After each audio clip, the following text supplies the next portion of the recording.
al libro de Hebreos por un momento. Mire lo que pasaba con ese sacrificio, hermano.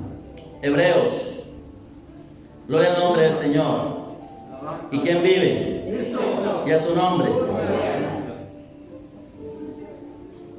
Amén. Hebreos capítulo 9.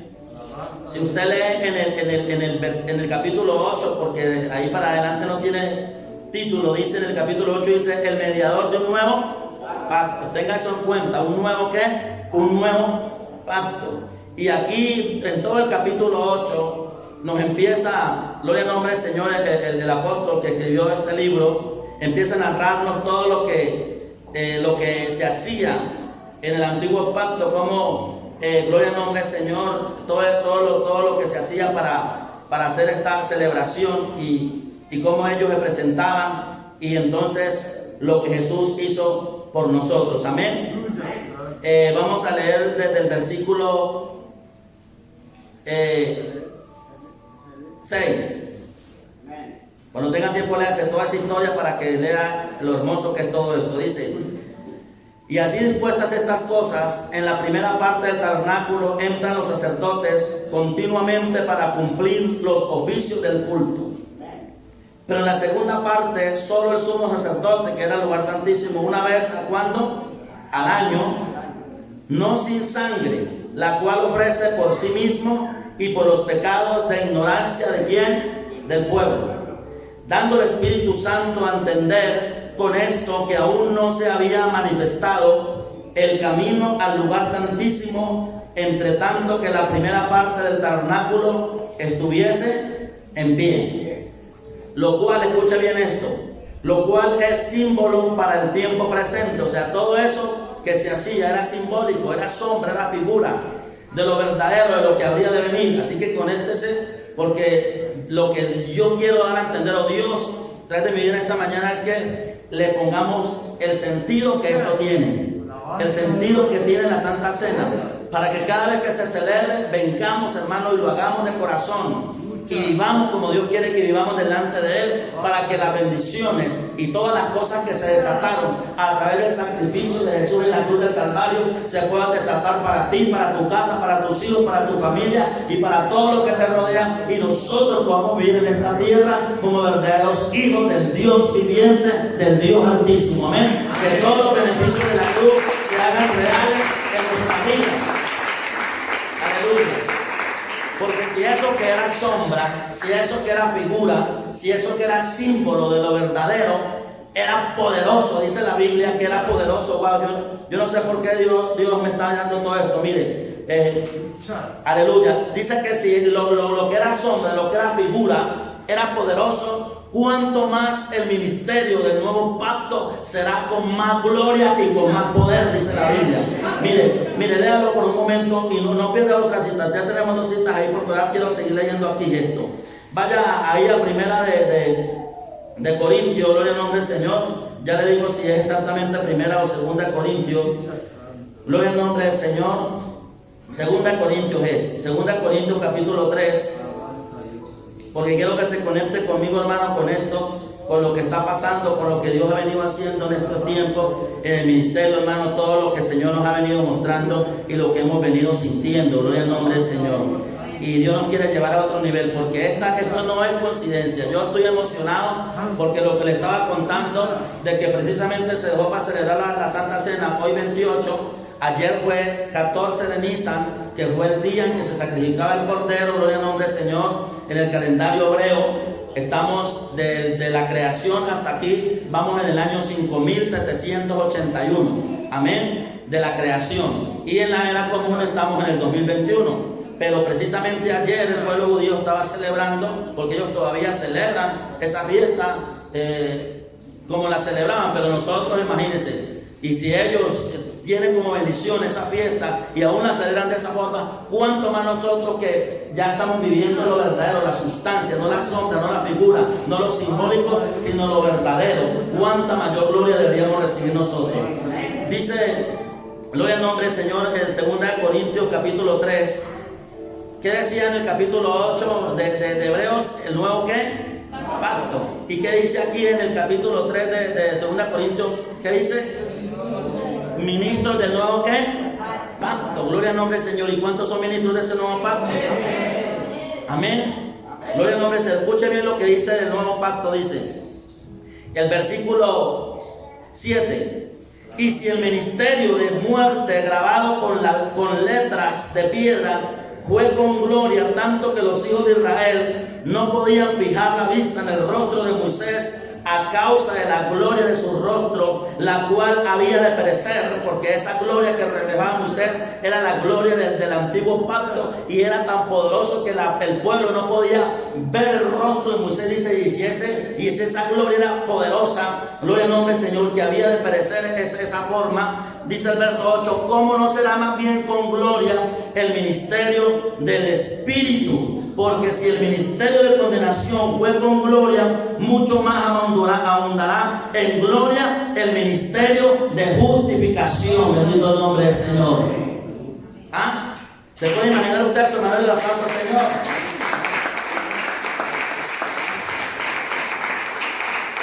Si el ministerio grabado en letra, gloria al nombre del Señor, fue glorioso, tanto que el apóstol Pablo pone como ejemplo cuando el pueblo no podía fijar el rostro en la cara de Moisés de ver tanto brillo, tanta gloria, ellos no podían mirar. Era como cuando usted quizás está echando soldadura y esa luz es tan fuerte que uno por obligación voltea la mirada. Amén. Porque si no afecta la vista, esa era la gloria del antiguo pacto. Imagínense, hermano, dice el Señor, si ese pacto fue con gloria, tanto que los hijos de Israel no podían mirar a Moisés a la cara, esa gloria que hizo que el mar rojo se abriera en dos, esa gloria que hizo descender fuego del cielo, esa gloria que hizo vertir agua de la roca, esa gloria que les trajo comida por montones en un desierto. Bendito el nombre del Señor. Si ese pacto fue con gloria, dice, cuanto más el pacto del Espíritu, el nuevo pacto que Jesús hizo con nosotros, sería mucho más glorioso. Bendito el nombre del Señor. Amén. Así que creamos.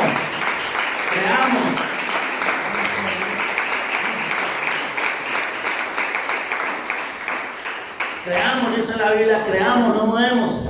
No sea que nos pase igual que a ellos. Eso lo dice la Biblia. Así que no endurezcamos nuestros corazones, no sea que nos pase igual que en ellos, y no entraron en el reposo de Dios, no entraron en esa gloria, no experimentaron ni siquiera esa gloria de ese primer pacto por incredulidad, dice la Biblia. Así que no sea que nosotros tampoco entremos. Así que creamos nosotros, no endurezcamos el corazón, creamos a esa nueva gloria que Dios nos ha llamado a tener. Seguimos Hebreos 8. Dice, estamos leyendo el 9. Lo cual es símbolo para el tiempo presente, según el cual se presentan ofrendas y sacrificios que no pueden hacer ¿qué? Perfecto en cuanto a la conciencia al que practica ese culto. O sea, Dios dice, ese sacrificio que se hacía, esa ofrenda que se hacía, aunque Dios de una u otra forma traía remisión de los pecados del pueblo, o sea, les perdonaba, mas sin embargo el pueblo seguía con esa conciencia sucia, manchada. El pueblo seguía cargando esos pecados encima y seguían otra vez en lo mismo. O sea, no podían limpiar sus conciencias ni podían quitar esos pecados de una vez para siempre. Amén, amados hermanos, sino que el pecado permanecía. Dice el versículo 10, hay que considerar solo, perdón, gloria al nombre del Señor, dice, termino el 9, dice, en cuanto a la conciencia al que practica ese culto, ya que consiste solo de comidas y bebidas y diversas abluciones, ordenanzas acerca de la carne impuestas hasta el tiempo ¿qué? Hasta el tiempo de reformar las cosas. Miren que no solamente ese sacrificio era una sombra, era una figura, sino también dice todo lo que antes se mandó, que no comieran de ciertos animales que sí podían comer, de otros no podían comer, y todas eran reglas y normas tratando de llevar al hombre a una obediencia a Dios, pero nada de eso podía traer un cambio verdadero, la perfección en el ser humano. Y dice, hasta el tiempo de reformar las cosas, dice ahí terminando el 10, dice el verso 11, pero estando ya presente Cristo, sumo ¿qué? Sacerdote. Usted sabía que Cristo es el sumo sacerdote, ¿no? Ustedes saben que Jesús cuando ascendió al cielo, amén, ustedes saben que cuando Él subió, ¿dónde está Jesús? ¿A la diestra de quién? Del Padre. ¿Y qué función está cumpliendo Jesús allá? del sacerdote. Amén. Y Él intercede por nosotros. Dice que fue hecho sumo sacerdote cuando Él murió, cuando Él, wow, ahorita usted va a entender esto, hermano, porque Jesús, así como el sacerdote se presentaba al Padre con la sangre de ese animal sin defecto que mataban y entraba al lugar santísimo y decía: Señor, aquí está la sangre del cordero que fue sacrificado por mí, por mi familia y por el pueblo, y Dios aceptaba esa sangre y luego al salir la rociaba. Asimismo también Jesús, cuando Él se sacrificó, porque la historia cuenta que mientras el pueblo estaba yendo hacia el sacrificio del cordero, por otro lado el sumo sacerdote y otros estaban acechando al Señor Jesús y lo llevaban, gloria al nombre del Señor, hacia la cruz para ser sacrificado. Y en la misma hora que el cordero, físicamente el animal, fue muerto, en esa misma hora Jesús también fue crucificado. Y mientras el sacerdote terrenal estaba entrando con la sangre ya al lugar santísimo, que era la sombra de la figura, Jesús, el Hijo de Dios, estaba entrando al reino de los cielos, al trono del mismo Padre, con su propia sangre, diciendo: Señor, aquí estoy, el cordero inmolado, con mi sangre que ofrecí por toda la humanidad. Bendito el nombre del Señor.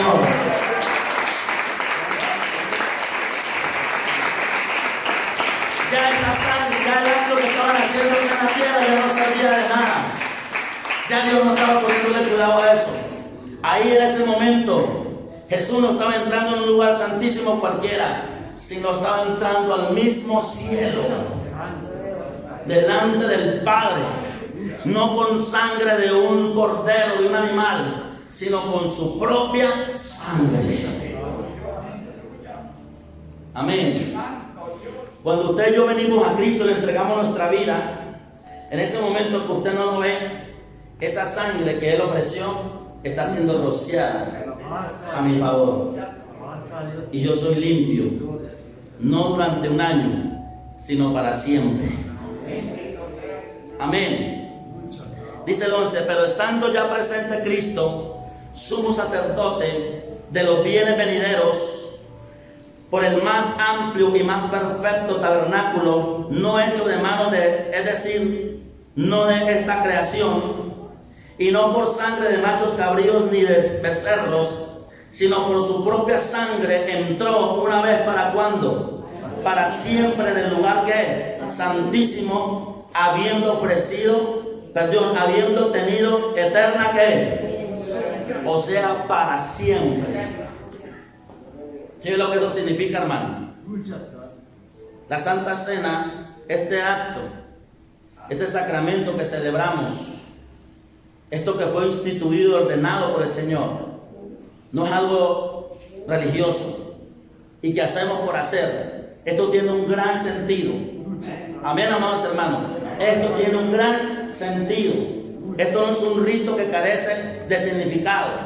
Hay gente que eso, hagámoslo, no, eso, hay que hacer el pan, no hay que echarle ni levadura ni nada de esas cosas. El vino, hagámoslo, ojalá que sea vino de uva, porque aquí en alguna ocasión le hemos celebrado con vino, un vino dulce que, gloria al nombre del Señor, que hemos comprado, y la gente a veces pero es que ese pan no está bien hecho, es que ese vino no me gustó. No entienden que no es el elemento, no es lo que uno presenta ahí, eso es símbolo, es la sustancia, es lo que significa, es lo que representa para cada uno de nosotros, hermano. A eso es lo que tenemos que ponerle cuidado, y que debemos hacerlo, recibirlo como Dios lo manda. Entonces dice en el verso 13: porque si la sangre de los toros y de los machos cabríos y las cenizas de la becerra rociadas a los inmundos santifican para la purificación de la carne, cuánto más, o sea, si eso era poderoso, dice la Biblia, si eso servía, si esa sangre de esos machos y la becerra y de todas esas cosas era aceptada para el perdón de los pecados y limpiaba de una u otra forma, purificaba la carne, dice el verso 14, cuánto más la sangre de Cristo, el cual mediante el Espíritu eterno se ofreció a sí mismo sin mancha a Dios, limpiará vuestras conciencias de obras muertas para que sirváis al Dios vivo. Y usted le trae un aplauso a Dios por eso, hermano.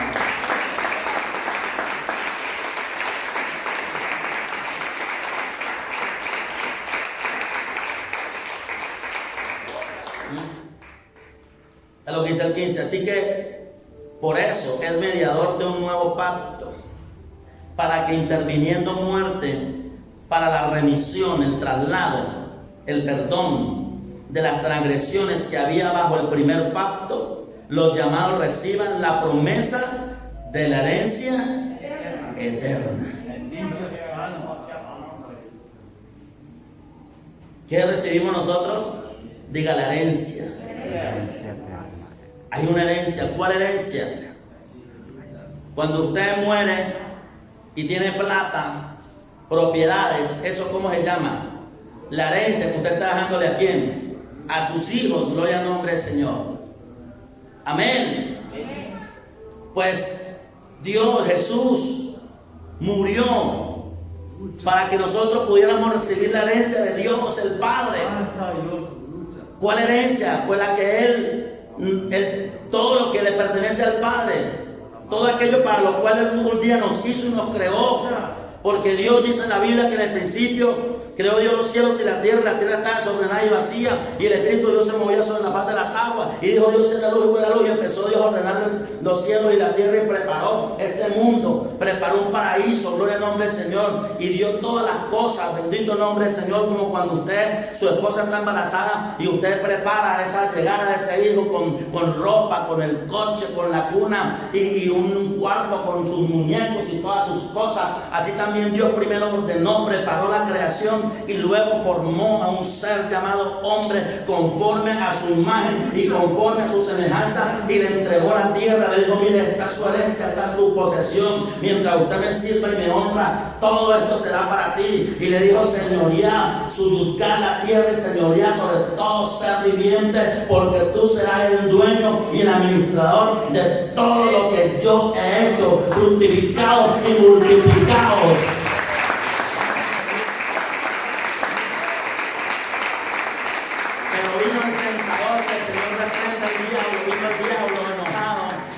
Porque él ya había sido lanzado, porque él ya había sido acechado, porque él quiso ser igual a Dios, quiso sentarse en el trono de Dios, quiso ocupar el lugar del Padre, y entonces él fue cortado, fue lanzado, fue condenado para siempre. Gloria al nombre del Señor. Entonces vino y tentó al hombre, hizo que el hombre fallara, que nuestros padres fallaran y cayeran de esa gracia y de esa gloria donde ellos habían sido puestos y colocados. Porque antes de la caída del hombre, el hombre vivía en esa dimensión de gloria, de lo sobrenatural. El hombre vivía, tenía vida eterna, de nada tenía afán ni preocupaciones, porque todo lo tenía. Dios lo había puesto dentro del paraíso, dentro del Edén, y le dijo: todo ahí lo tienen para ustedes, todos pueden comer hasta el fruto del árbol de la vida. Lo único que no pueden comer es del fruto del árbol de la ciencia, del bien y del mal. Entonces el hombre disfrutaba de una gloria eterna en el paraíso. Amén, amados hermanos.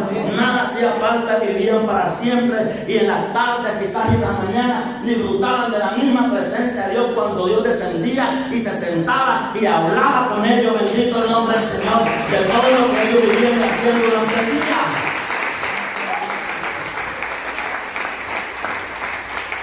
Pero cuando nuestros padres fallaron, entonces tenía que cumplirse, porque el Señor le ha dicho: si ustedes llegan a comer del árbol de la ciencia del bien y del mal, ciertamente morirán.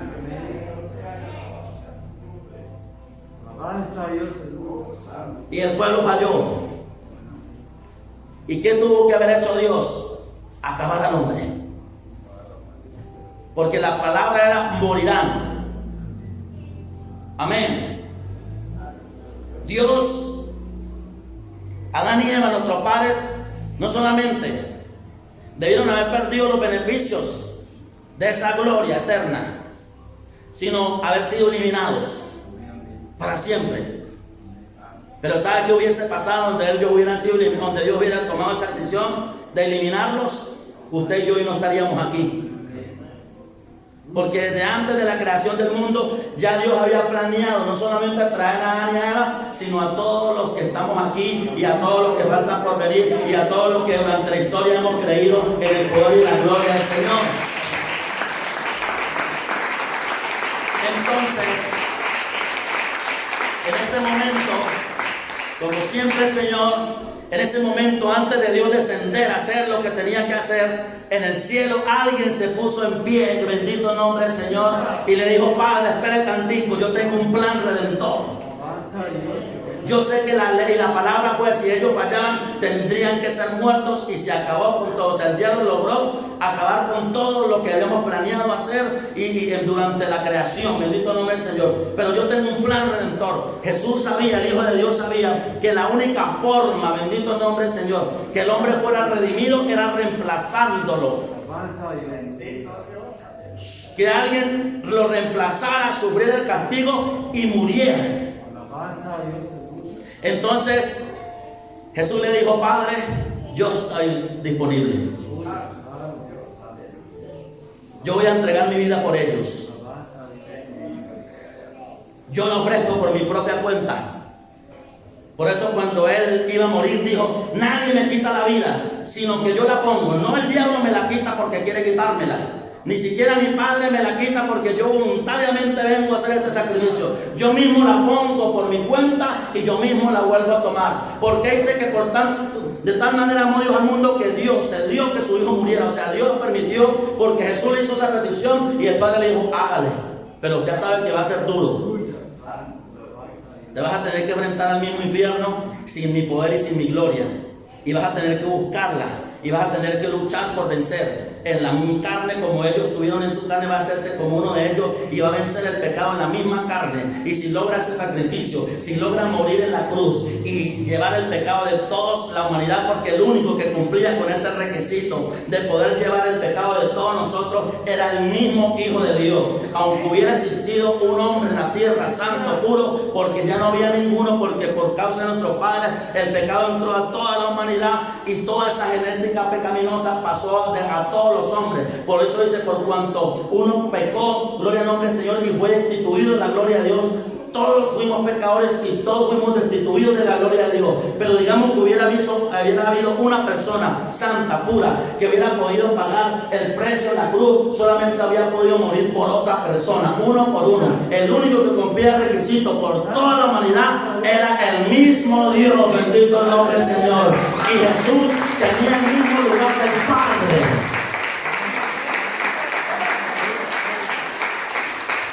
Y entonces empieza un plan redentor. Entonces Dios dijo: no, vamos primero, como ya por causa de esto ya todos los demás van a nacer bajo una naturaleza de pecado, entonces vamos a matar unos animales, cubrimos esa falta que ellos cometieron y vamos a esperar que vengan las demás personas al mundo y todos tengan la oportunidad de redención. Ahora estamos entendiendo por qué Dios no ha venido. Porque gente dice: eso, ¿por qué Dios no acaba esto ya de una vez? ¿Por qué una vez no viene y acaba con esto? Porque Dios no es egoísta. Y todavía hay muchos que van a ser salvos. Dice que Él no retarda su promesa como algunos tienen por costumbre, sino que Él es paciente, no queriendo que ninguno se pierda, sino que todos procedan al arrepentimiento. Y entonces empezó un plan redentor. Amén. Y Dios empezó a hablar al pueblo y le dio una ley y le mandó ángeles y le mandó profetas. Y la ley, que fue un ayo, un camino para llegar al verdadero Cristo, gloria al nombre del Señor. Y toda la sombra, toda la figura, todo era simbólico de lo que había de venir. Y hoy usted y yo gozamos no de la sombra, no de la figura, no de lo que era símbolo, sino de lo verdadero. De lo verdadero.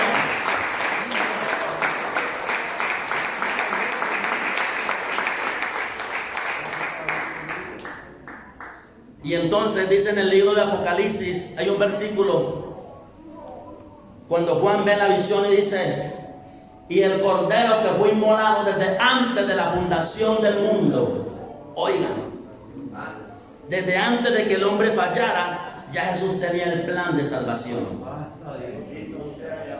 Amén. Ya Jesús tenía un plan redentor para salvarnos de la muerte y del pecado. Amén, amados hermanos. Y gracias a ese sacrificio, usted y yo somos salvos. Wow. Entonces escucha esto. Estamos hablando en Hebreos 9:15, porque yo quiero quedarme un poquito para hablar de la herencia que recibimos. La herencia que recibimos. Entonces estaba contando, gloria al hombre, Señor, que volví, me conecté. Escuche bien, hermano. Entonces dice de que el hombre fue sacado de esa gloria en la que estaba. por el causa del pecado, por la maldad, porque dice, descendamos, no sea que el hombre largue su mano y tome también del árbol de la vida y sea como uno de nosotros, sabiendo el bien y el mal. Dios no podía permitirlo sin que antes conocieran el plan perfecto de salvación, porque si no nos hubiéramos vuelto inmortales y malos como el diablo. Gloria al nombre del Señor, amén. Entonces Dios vino, escondió el árbol de la vida de la presencia del hombre y al hombre lo sacó del huerto del Edén. Ese huerto del Edén representa esa gloria, la presencia, la inmortalidad, representa la vida eterna, y el hombre pasó a ser un ser mortal, amén, maldito, donde Dios le dijo: Adán, ¿qué pasó, mijo? Estaba en el paraíso. Yo te formé y te creé para que sojuzgara esta tierra de paraíso y lo disfrutara toda la vida. Fuera el administrador, el dueño, el rey, el amo. ¿Qué pasó contigo? Señor, esa mujer que usted me dio no me ensayó idóneas y no demonias. Ella me hizo comer de la fruta prohibida del árbol de la ciencia. Eva. Porque lo primero que sintieron cuando Dios vino a visitarlos fue ¿qué? Vergüenza. Porque eso es lo que hace el pecado. Nos aleja de Dios. Nos aleja de la gloria. Nos aleja de la bendición. Nos aleja de la prosperidad. Nos aleja del gozo, de la herencia de Dios. Sintieron vergüenza, se taparon. Antes Dios los visitaba y nada pasaba. Porque no había en ellos conocimiento de mal, de pecado. Eva, ¿qué pasó con usted, Eva? Señor, perdóneme, pero que la serpiente esa me engañó. Como dijo mamá, el perro le echa la culpa al gato y el gato a su garabato. Le dijo, listo, está bien.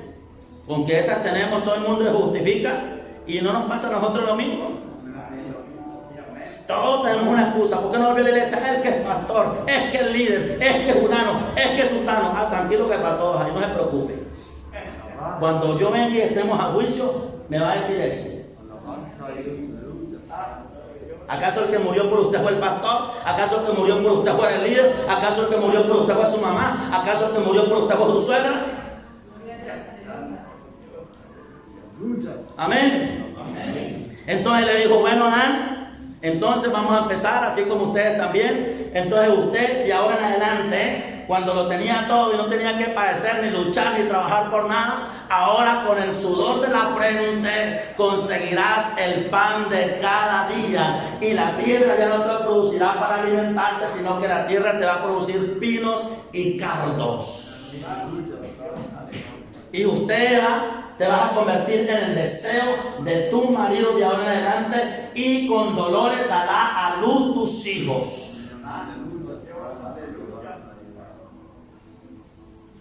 Y usted, el hijo de la suegra, perdón, la serpiente. Y usted, creo que dirán tantito, hermano, perdóneme, hermana, es una manera de gozarnos, amén.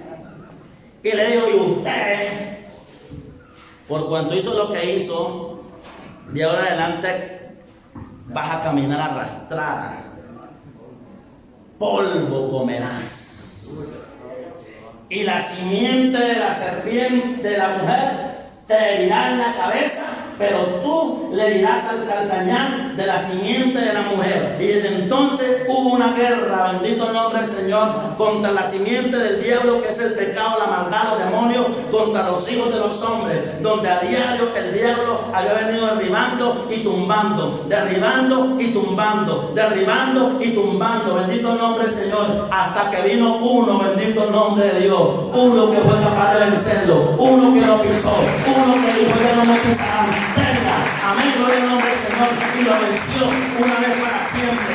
Aunque él quiso derrotar también al Hijo de Dios, como quiso derrotar también a nuestro padre Adán, pero Jesús no se dejó. Jesús lo venció en la cruz, bendito el nombre del Señor, aunque el diablo creyó que lo había vencido, bendito el nombre del Señor, porque cuando el diablo permitió que llevaran a Jesús a la cruz, y no solamente fue el diablo, sino puso las mismas personas por las que él vino a morir, por las que él vino a salvar, fueron los mismos que conspiraron y lo llevaron a la cruz para matarlo, bendito el nombre del Señor, amén. Y el diablo pensaba que con todo eso Jesús se iba a desanimar, iba a echar para atrás el plan redentor, bendito el nombre del Señor. tanto que ustedes saben que cuando ayunó, hasta lo tentó y le ofreció la gloria de este mundo, la riqueza y todas las cosas para que él lo adorara. Pero Jesús dijo: no, diablo mentiroso, porque todo eso me pertenece, aún en la humanidad me pertenece. Usted me lo robó, me lo hurtó por causa del pecado, pero yo te voy a vencer y voy a recuperar nuevamente lo que me pertenece a mí. Bendito el nombre del Señor.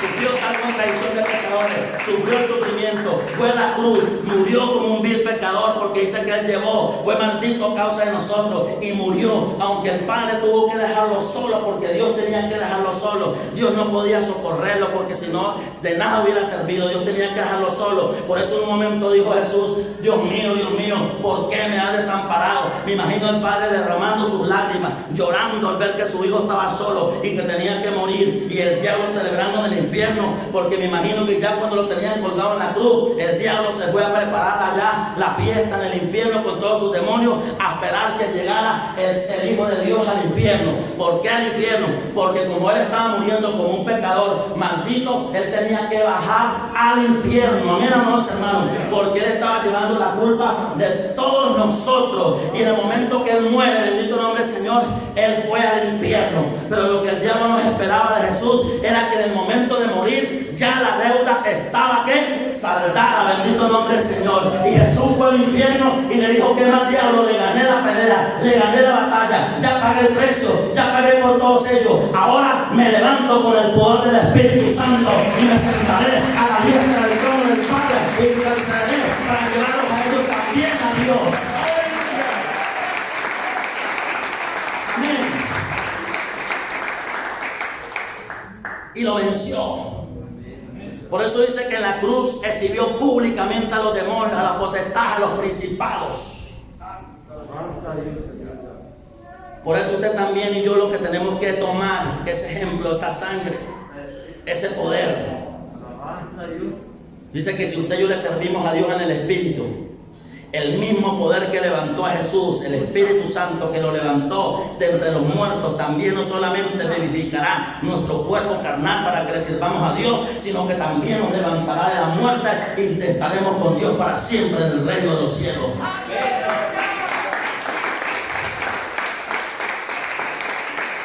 Wow. Y no solamente pasó esto, de lo que Jesús lo venció y conquistó y se sentó a la diestra del Padre y nos dio salvación, sino miren lo que estamos leyendo en Hebreos.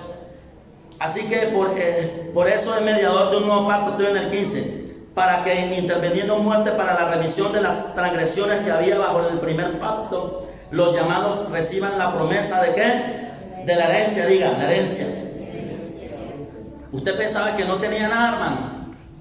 Ya el diablo te va a mentalizar que usted va a morir pobre, así como su papá murió pobre. No. Si usted muere pobre es porque usted quiere morir pobre. Si usted tiene sus esperanzas puestas en lo que le rodea, en la suegra que no tiene nada, hermano, está llevado. Ponga la mirada en tu nuevo Padre, en tu Redentor. Si usted no tiene casa, si usted no tiene carro, si usted no tiene finca, pues hermano, es porque usted no está creyendo las promesas de Dios, porque la Biblia dice que Él recuperó, no solamente nos redimió de la muerte, de la maldición, del pecado, sino que todo lo que le pertenece al Padre me pertenece a mí. Dice que somos herederos y coherederos juntamente con Cristo. Y si de pronto no hemos recibido bendiciones terrenales, es porque sencillamente no estamos creyendo a ese sacrificio tan grande que Dios hizo en la cruz por nosotros. Bendito nombre del Señor. Y dice en el versículo 16, porque donde hay un testamento es necesario que intervenga ¿qué? ¿Qué quiere decir esto? Que aquí tenemos dos testamentos, el antiguo y el ¿qué? Y el nuevo testamento. ¿Cuántos tienen un testamento? Lea lo que es suyo. Dice que la gloria de las naciones será nuestra, que heredaremos la gloria de las naciones. Aquí hay más de 33,000 promesas que son para ti, para mí. Ese es el testamento, es lo que Dios prometió entregarnos. Pero antes de que Jesús muriera, nada de eso nos podía ser entregado. ¿Por qué? Primero que todo porque estábamos alejados de Dios. No éramos hijos, éramos gente impía, éramos enemigos de Dios. Amén, amados hermanos. Y porque todavía no había intervenido muerte, porque la única forma que un testamento se le pueda entregar al que le pertenece es cuando el padre muere. Amén, amados hermanos. Cuando el dueño de la herencia muere, entonces después de que muere se le puede entregar a lo que le pertenece. Asimismo también por eso Jesús no solamente murió para redimirnos de la maldición, del pecado y de la muerte, sino que en el momento de su muerte todas las promesas se activaron para ti y para mí. Bendito nombre del Señor. Ahora somos herederos.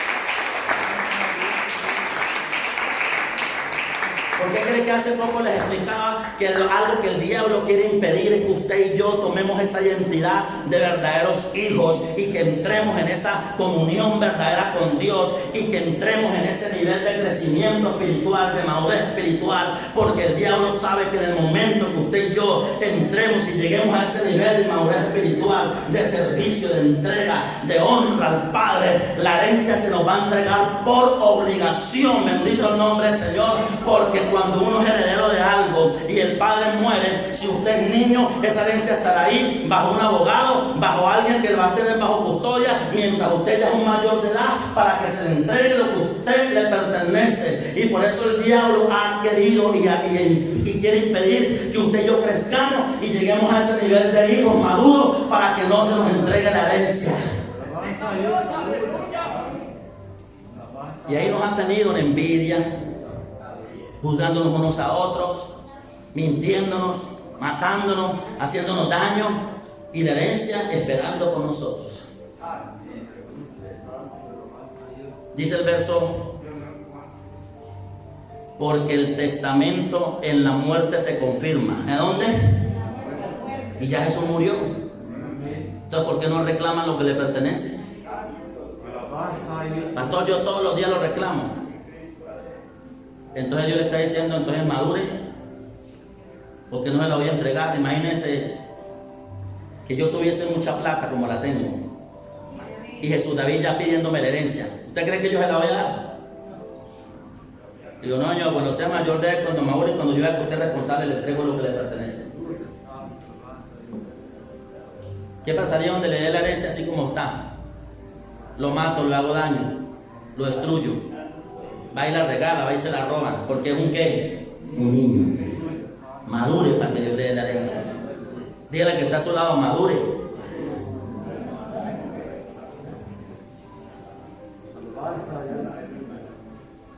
Porque el testamento con la muerte se confirma, pues no es válido entre tanto que el testador, pero él ya murió. De donde ni aún el primer pacto fue instituido sin sangre. O sea, ya hubo sangre, hubo derramamiento de sangre, hubo muerte. Ya Jesús ganó en la cruz por usted y por mí. Terminemos donde quedamos la Santa Cena. 1 Corintios 11, 27 dice, para terminar ya, porque yo creo que ya no tengo que explicar esto. Si no lo entendió, ya no lo entendió. Dice: de manera que cualquiera que comiera este pan o bebiera esta copa del Señor indignamente será culpado del cuerpo y de la sangre del ¿qué? O sea, el Señor dice: reciba esto con sentido verdadero. Amén, hermano. Hay hermanos que, a mí me agrada esos hermanos que cuando saben que hay Santa Cena, hermano, se preocupan y dicen: yo debo estar ahí. Como mi hermanita Melena anoche, que me dijo: todos me invitaron a orar, pero mañana Santa Cena voy a estar aquí.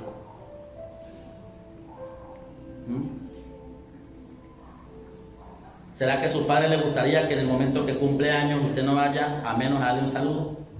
Y hay gente que a veces no le importa eso. Es igual, un culto más. No, hermano. Esto Jesús lo mandó que lo celebráramos cada vez. Hasta que Él venga, celebremos la victoria que nos dio en su muerte.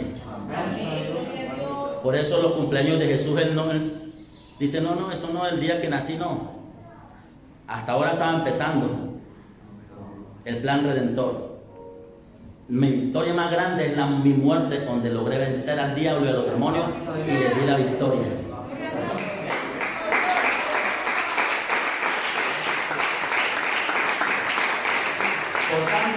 examínese cada uno a sí mismo, y coma así del pan y bebe así de la copa.